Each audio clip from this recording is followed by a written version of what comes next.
start with a song I wrote a few weeks ago after that conversation I just had with Michael.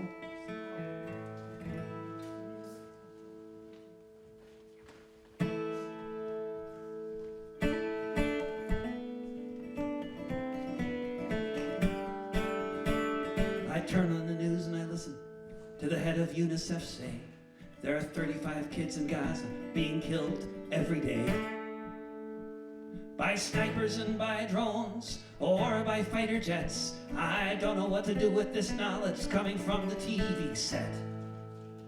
I hear the woman speaking and all that comes to mind is imagining the scene among the rubble I might find.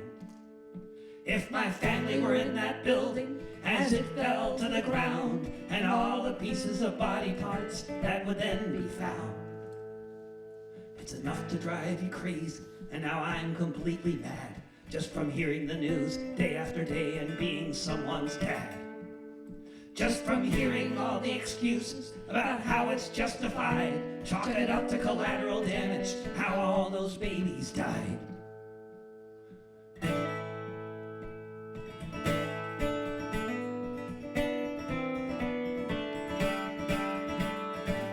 Imagine them in a school bus or in a classroom with their friends, playing soccer in a field when the school day ends. Then I imagine the hospitals where the survivors go, their tiny bodies burnt and wrapped in gauze from head to toe. Each day I wake up and wonder if this might be the time when those who hold the purse strings have had enough of the war crimes. Then instead I'm hearing of the latest ones who have died in the unrelenting slaughter of Israel's gendercide.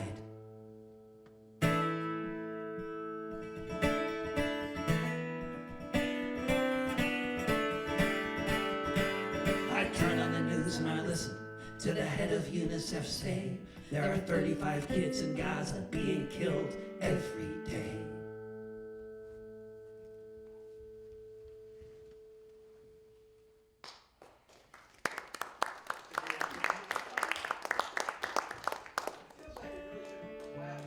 I know, I totally get it. Don't feel bad for not clapping. It's just like, how do you clap after that, right?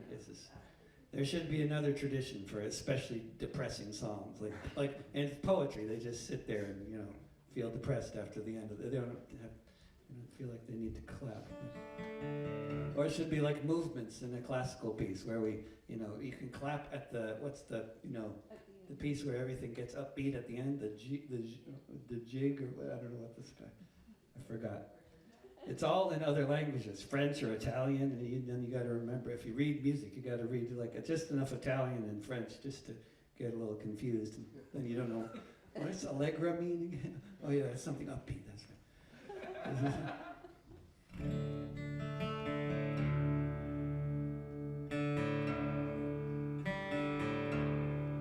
Well, usually I'm not quick on my toes when I'm being sort of attacked by some random situation, and I think of something smart I could have said like the next day, But once in a supermarket in Houston, Texas, I was wearing a big, huge picture of G.W. Bush and the words "International Terrorist" on it, I had 5 of those T-shirts and wore them everywhere all the time, which was a fascinating sociological experiment. It always was a great way to make friends in Europe and a great way to get a lot of weird looks in the United States. But this one guy came up to me and he was pointing at the picture of GW and saying, "He's a man of God, he's a man of God." And I asked him, who would Jesus bomb then? And because I had been thinking about that. And he was just completely flummoxed by the question. He had nothing to say.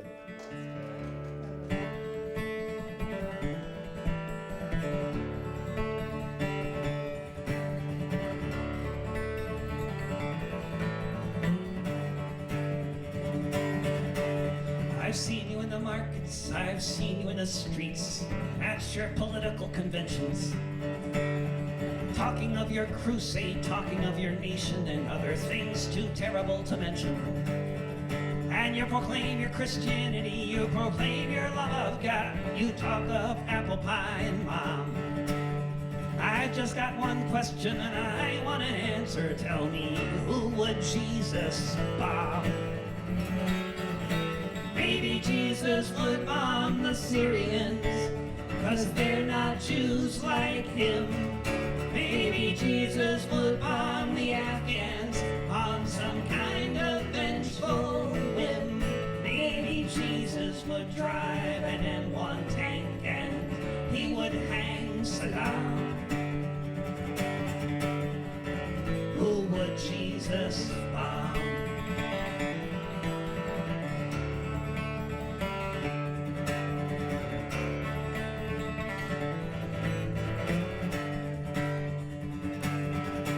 I've seen you on the TV and on the battleships. I've seen you in the house upon the hill. And I've heard you talking about making the world safer and about all the men you have to kill. And you speak so glibly about your civilization and how you have the moral higher ground. While halfway around the world, your explosives smash the buildings. If you could only hear the sound. But maybe Jesus would sell landmines and turn on his electric chair. Maybe Jesus would show no compassion for his enemies in the lands way over there. Maybe Jesus would have flown the planes that killed the kids in Vietnam. Who would Jesus bomb?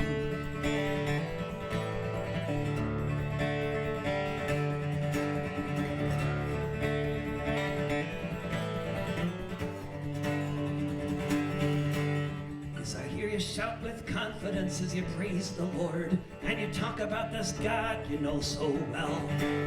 You talk of Armageddon and your final victory when all the evil forces go to hell. Well, you'd best hope you've chosen wisely on the right side of the Lord, and when you die, your conscience it is clear. You'd best hope your atom bombs are better than the sword at the time when your reckoning is here. I don't think Jesus would send gunships into Bethlehem or jets to raise the towns of Timorese. I don't think Jesus would torture prisoners or fly any of those sorties. And I don't think Jesus would ever have dropped a single ounce of napalm. Who would Jesus bomb? Would Jesus bomb? Who would Jesus bomb?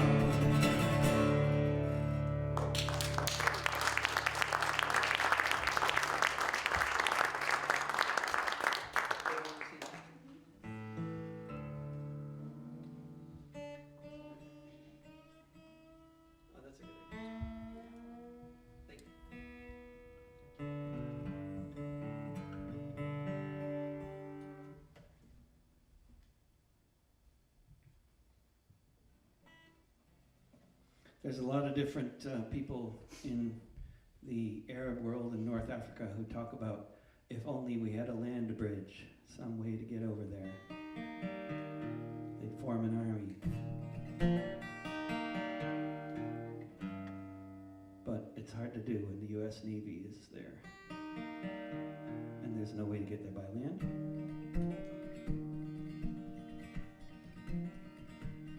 Vaguely reminiscent of the problem the Crusaders always had trying to get to Jerusalem. The only way to get to Jerusalem was actually to get through the Ottoman forces first, and you had to do that by negotiation. You couldn't, there was no other way. So they negotiate their way past the Ottomans, and then they fight their way to Jerusalem. You know? It didn't last long. My name is John Riley. I'll have your ear only a while. I left my dear home in Ireland. It was death, starvation, or exile. When I got to America, it was my duty to go. Enter the army and slog across Texas to join in the war against Mexico.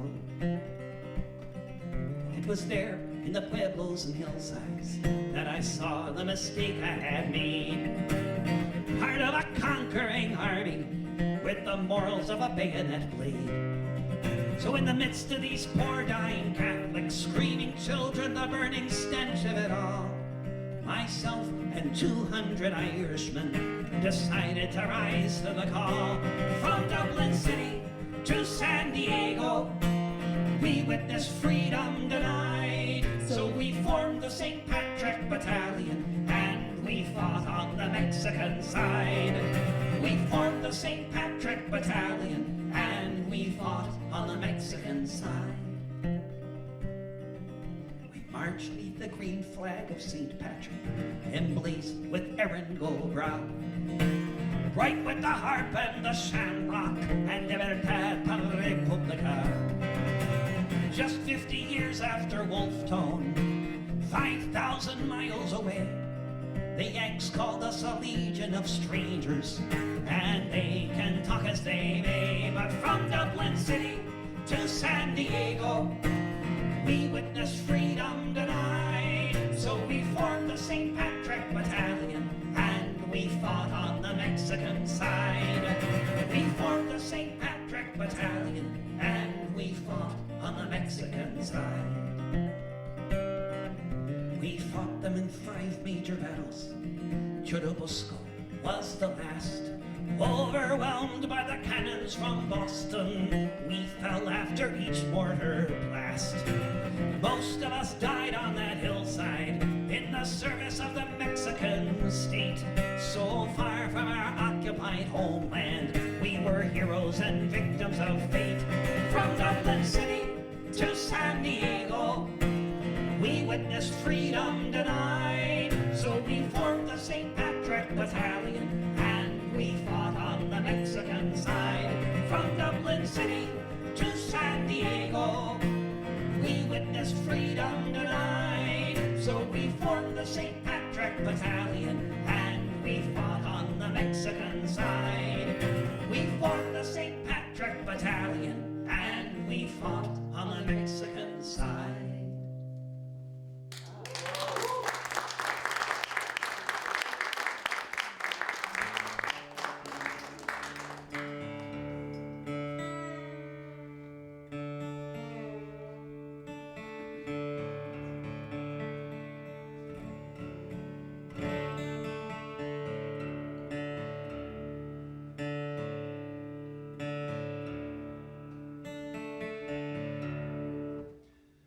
It seems, at least if the Western press believes what the Western press says, you know. Dubious proposition. Yeah, very dubious proposition. And if the politicians believe what they say about these things and what the Western press says, then there's a war between Israel and Hamas. There's this phenomenon, this war between Israel and Hamas, right? All I see is Israel dropping 6 times the tonnage of the Hiroshima bomb on a small population of civilians living within a walled ghetto. But this is, we are told, a war between Israel and Hamas. And we are told that there's going to be an end to this war. And at the end of this war, there's going to be some kind of a negotiation, and then there's going to be like some kind of a peace treaty, and then there's going to be some kind of a rebuilding, right? Everything they're talking about is just complete nonsense, fantasy. Has nothing to do with what Israel's doing, has nothing to do with what the Israelis say they're doing, has nothing to do with anything. What they're doing is they're killing all the Palestinians. They're committing genocide. There's going to be millions dead by the time they're done. Mark my words. That's what they're doing. And this has happened before.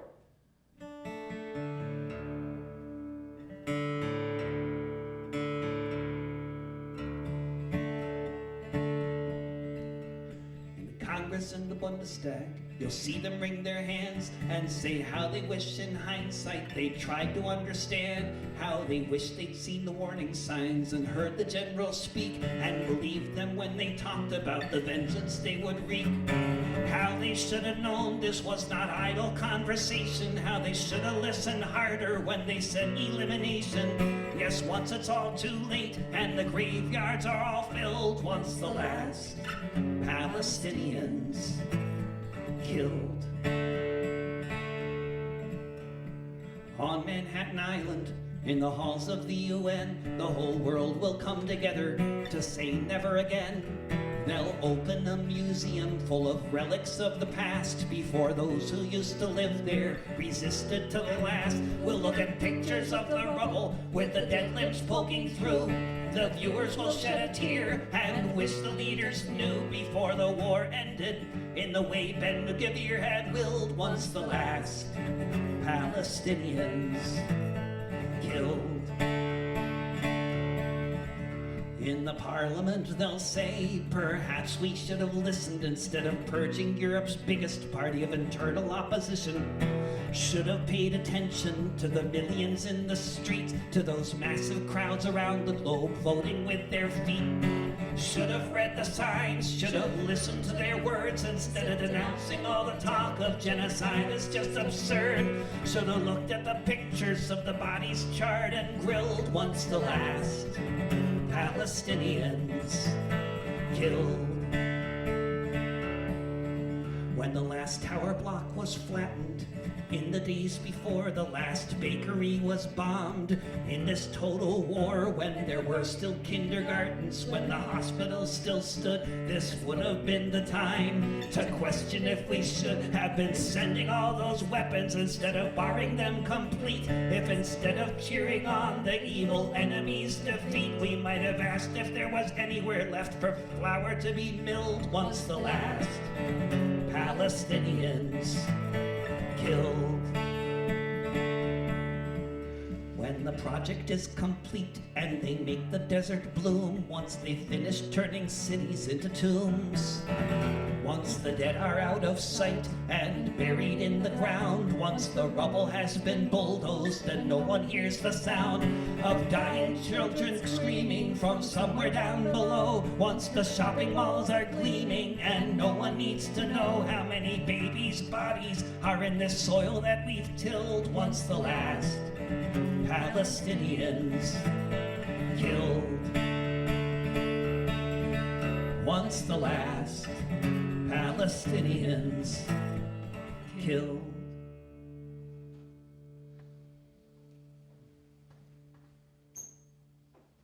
I know that's definitely not a song to clap at. I get it.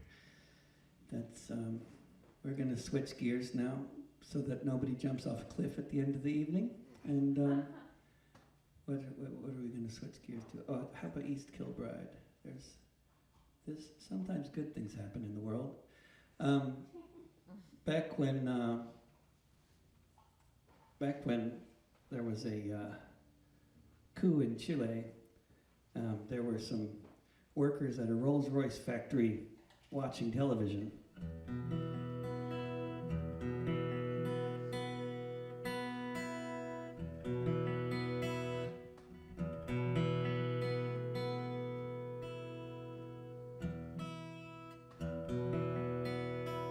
And Rolls-Royce, even though here in America we usually think of Rolls-Royce as a company that makes very fancy cars, their main business is actually aircraft engines. And so these aircraft engine factory workers in Scotland were watching television, and they noticed that as the coup in Chile was happening, they saw that the presidential palace was bombed by a jet that they manufactured. And then a few months later, there were all these crates of jet engines from Chile sitting on their factory floor waiting to be repaired.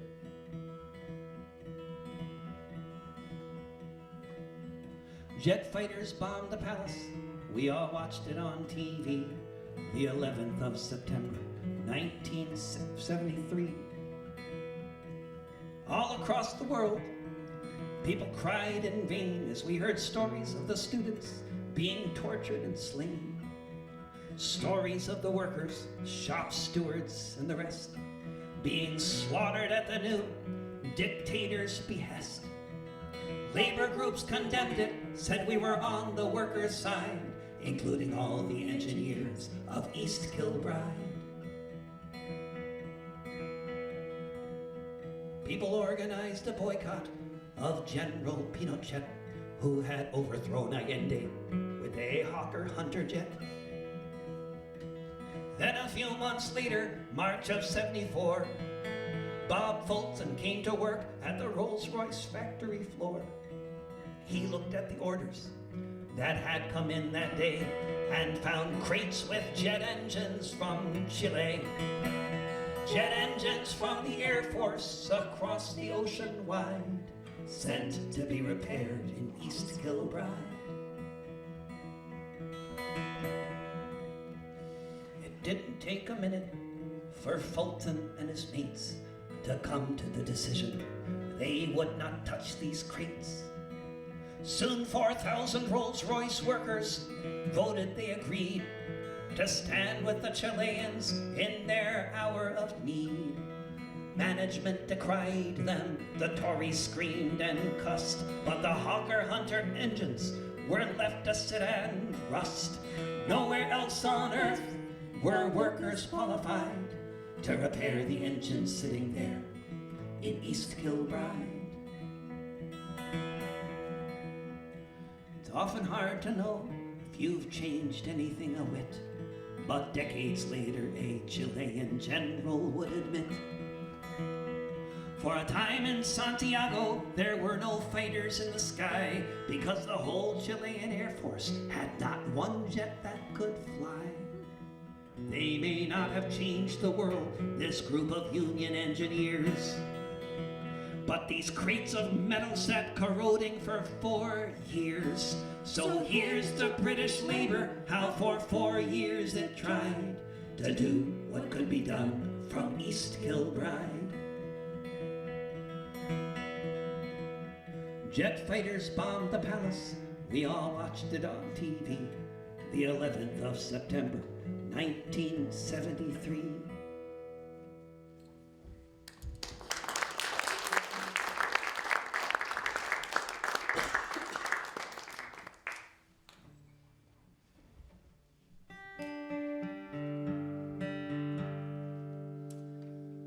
So Maine became a state because of the Missouri Compromise of 1820, if I recall.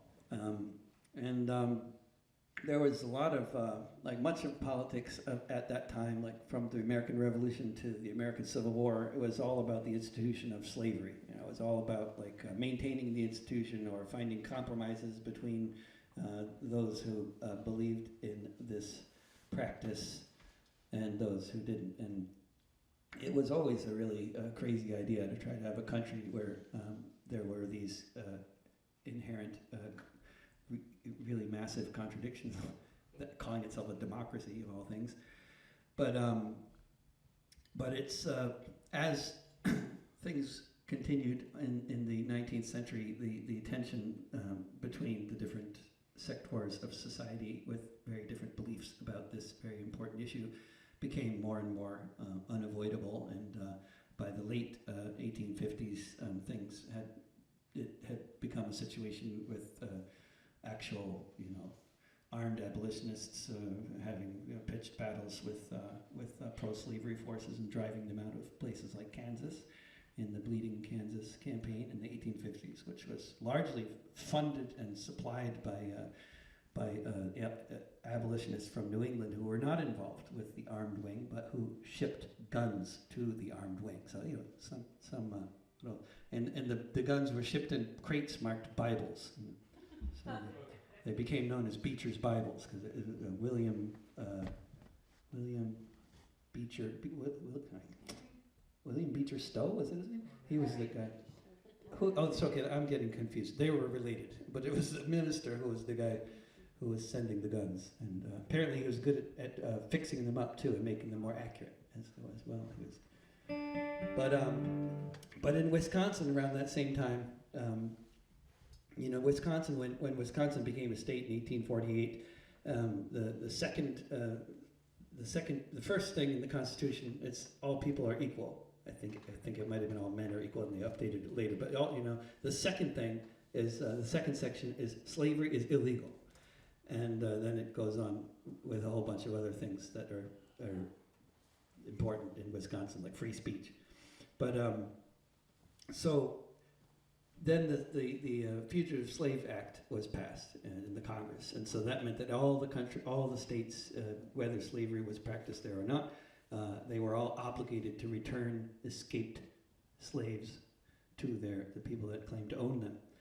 And so the Fugitive Slave Act, there was one effort at trying to enforce it in the state of Wisconsin, and it did not go well for the people trying to enforce it.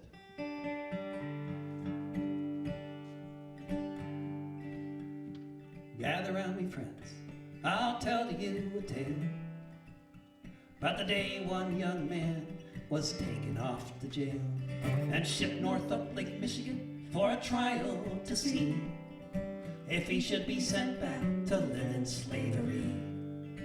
A life of bondage was what Joshua had seen. Then he left Missouri and moved to Racine, where he worked in a sawmill by the lake shore in Wisconsin in 1854. When the word got round, outrage spread. The idea of sending people back to the bondage they had fled was one that could not be allowed to stand, although it was the law of the land. Passed by the Congress 4 years prior, guaranteed to start a prairie fire, which was what would be in store in Wisconsin in 1854. Thousands went to Haymarket Square, the most people who had ever gathered there. In Racine, where they decided they'd go see how that trial would go up in Milwaukee. And when they got there and looked around, saw the thousands more people on the ground who had come on horseback, ready for war in Wisconsin in 1854.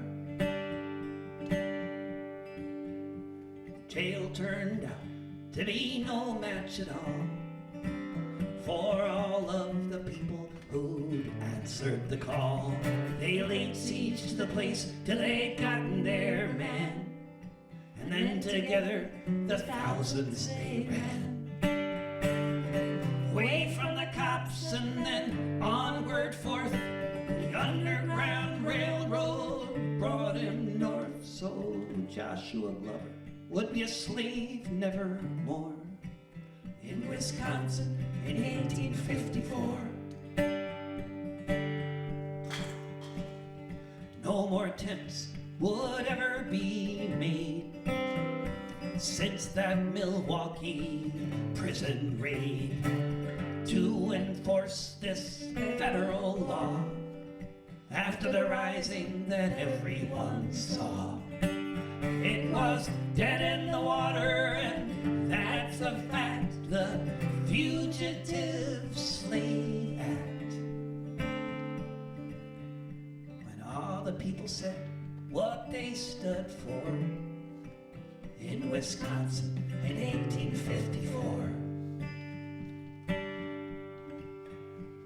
Gather round me, friends, I'll tell to you a tale about the day one young man was taken off to jail and shipped north up Lake Michigan for a trial to see if he should be sent back to live in slavery.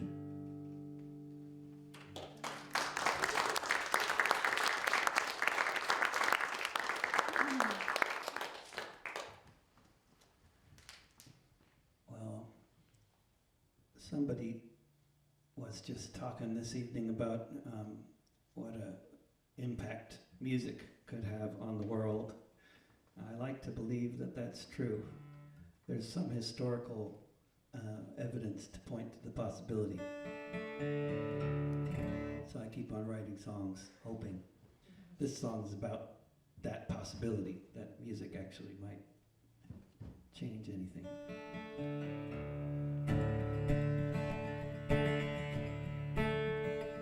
They saw bring us together across the planet that gave us birth, to act as one, bring peace and justice all around this shattered earth. If a song could take down borders, take down fences, make them fall, liberate all those imprisoned, kept behind the ghetto walls. If a song could stop the bombs, so the next might be the last. If a song could change the future, so it won't be like the past.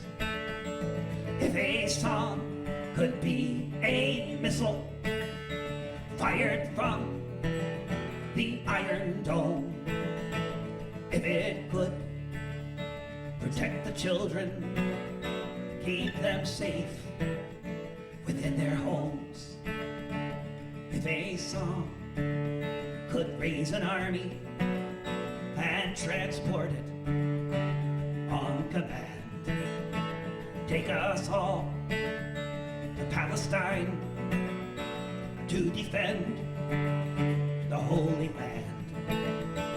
If a song could be concrete and put to use to rebuild, if it might turn back the clock, bring back all the babies killed.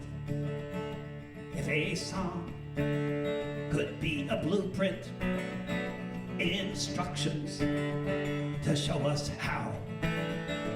If a song could change the world, then let us sing it now.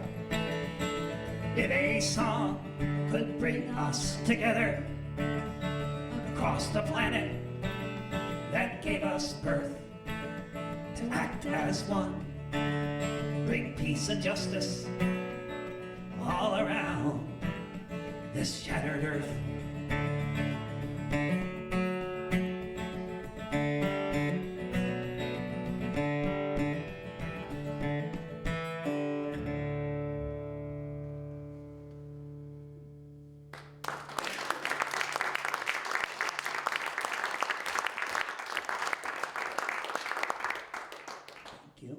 We got one more for you, and thank you so much for coming, and thanks so much to Martha and for organizing this, and Maine Peace Action, and Will and Mike and Ian for doing a beautiful job on the soundboard, and everybody else whose names I'm forgetting.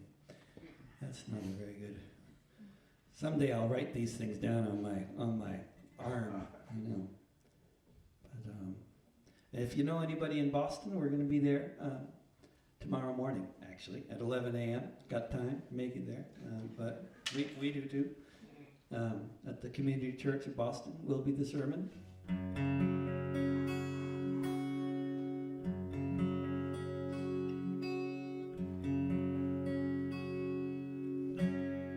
I used to have a lot of gigs in Hamburg, Germany, and they were all organized by a couple who described themselves as my biggest lesbian fans in Germany, and which I'm pretty sure they were. And great gigs every year, really well attended, wonderful. And then they moved to the Arctic in Norway, and now I never play in Hamburg anymore. But we're going to play in the Arctic. But we'll get to the Arctic. We're going to see them in the Arctic now on the next tour. Next time we go to Scandinavia, we got it all planned out with a paying gig and everything. You know, they have those more numerously in Europe. They have 100 times as much support for the arts in Europe as in the United States. 100 is and that 1% that we have for art support, 60% of that goes to military bands. The military knows how important art is. They use it. Corporations use it too. That's how they sell all their products. This is a song about Katarina Jakob's grandmother, whose name was also Katarina Jakob.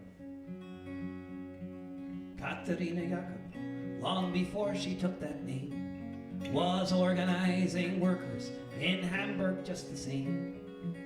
organizing beneath the flag of deepest red, a new dawn of peace and freedom clearly shining in her head. Katerina Jakob first was sent to jail when the trappings of democracy all began to fail. She was frequently arrested in and out of custody while her first husband was in hiding from the Nazis. Katerina Jakob was acquitted of a crime, but the Gestapo had the last word. They weren't finished with her this time. She was sent to Ravensbrück, a killing hunger at her side. She heard of the execution, how her second husband died. For Katerina Jakob, the end was close at hand. She was on a death march with a ragged, starving band, marching through a forest, being led by the SS. What would happen hours later seemed impossible to guess. When the sun rose the next morning, it was the 1st of May, and they all sang the Internationale. They all sang the Internationale.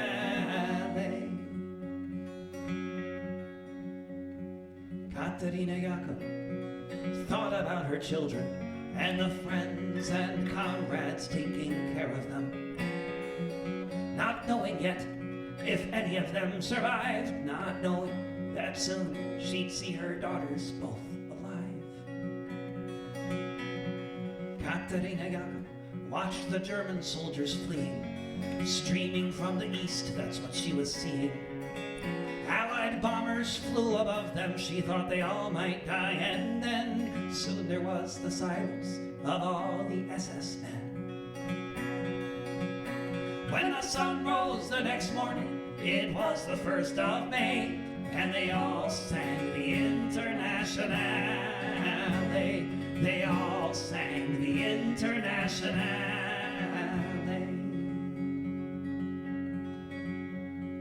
Katerina Jakob saw red flags flapping in the breeze above the Russian tanks, and she fell upon her knees, and so many different voices in so many different tongues sang the most beautiful song that could ever have been sung. In German, Lithuanian, in Polish and in Dutch, a myriad of melodies has never had been such. In Russian and in Yiddish, Italian and French, emerged from the forest beneath the trench. When the sun rose the next morning, it was the 1st of May, and they all sang the Internationale. When the sun rose the next morning, it was the 1st of May, and they all sang the Internationale. They all sang the Internationale. Völker hört die Signale auf zum letzten Gefecht. Die Internationale erkämpft das Menschenrecht. Völker hört die Signale auf zum letzten Gefecht. Die Internationale erkämpft das Menschenrecht.